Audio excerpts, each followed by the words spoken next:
more than just a view, more than just a two-dimensional landscape. There are so many lessons and ways to explore Grand Canyon. It is a laboratory. It is a virtual classroom. The diversity here is unparalleled.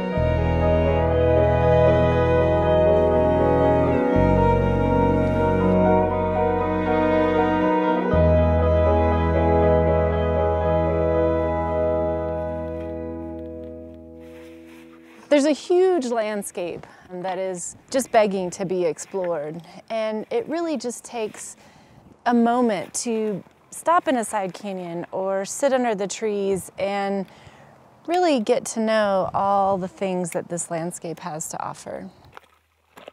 It really does start to put things in perspective, I think, for a lot of people. You suddenly feel quite small, and your problems seem quite small as you're standing here on the edge of the canyon, because there's just so much to try to take in.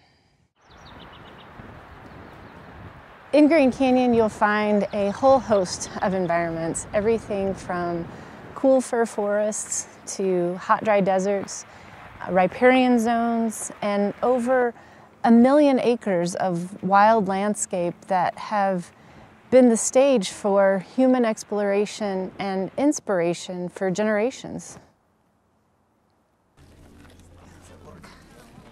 Most of Grand Canyon's visitors first arrive on the South Rim. Very few of those folks actually find their way over to the North Rim, and even fewer descend into the canyon itself. Statistics tell us that only about 5% of our visitors actually will drop down below the rim. These folks arrive at the canyon and they find their way to the first viewpoint.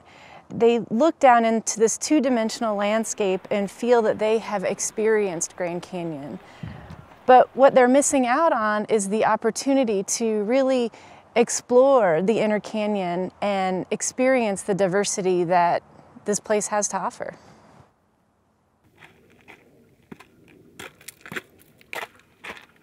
This park has a broad elevational change.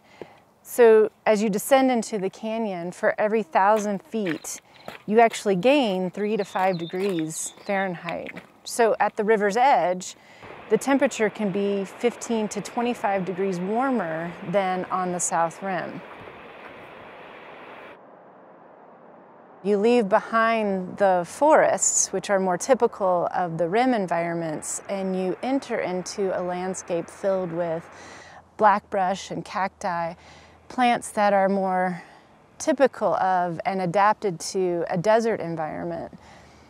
Traveling further into the inner canyon, you arrive at the Colorado River, and along its edge, you will find a very critical riparian habitat that extends the length of the river itself. We have seeps and springs nestled in side canyons that have a variety of species that are dependent on them. The diversity in the springs alone is unparalleled to any other location in the park.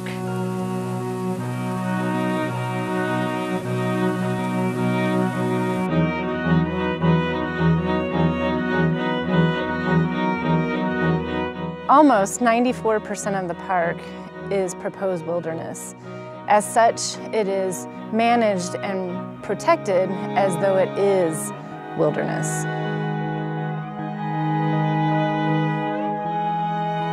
In Grand Canyon's wilderness, you won't find cars. It's a roadless area where natural quiet is protected.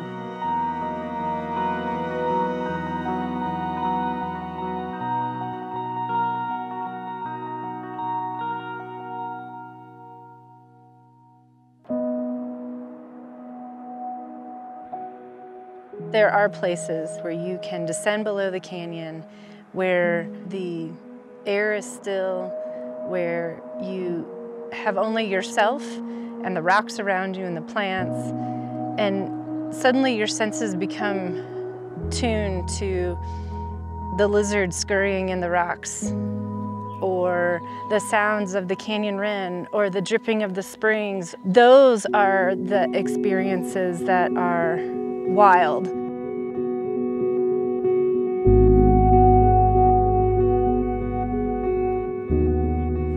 Evidence of human life in Grand Canyon extends back thousands of years. Some of our first explorers arrived on the rim, peered down into the canyon as so many people do today, but they saw it as an impassable chasm. They saw it as lifeless, undesirable, a place that no one would ever visit intentionally. These expeditions opened up the opportunity for artists and photographers to capture the imagery of Grand Canyon and share it with the nation and ultimately the world, which really helped to bring about our appreciation for the scenic value of this landscape.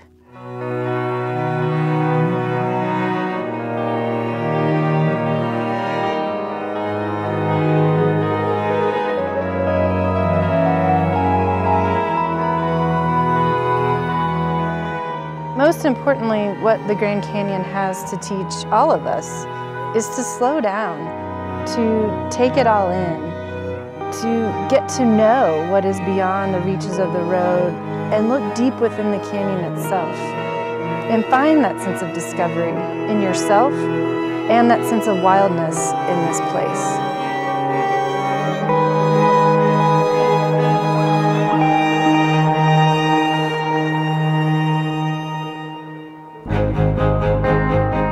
It's the canyon itself that brings together the human history and the science. It's not just a canyon, it's the grandest canyon. There are deeper, there are wider, there are longer canyons, but none of them are the Grand Canyon.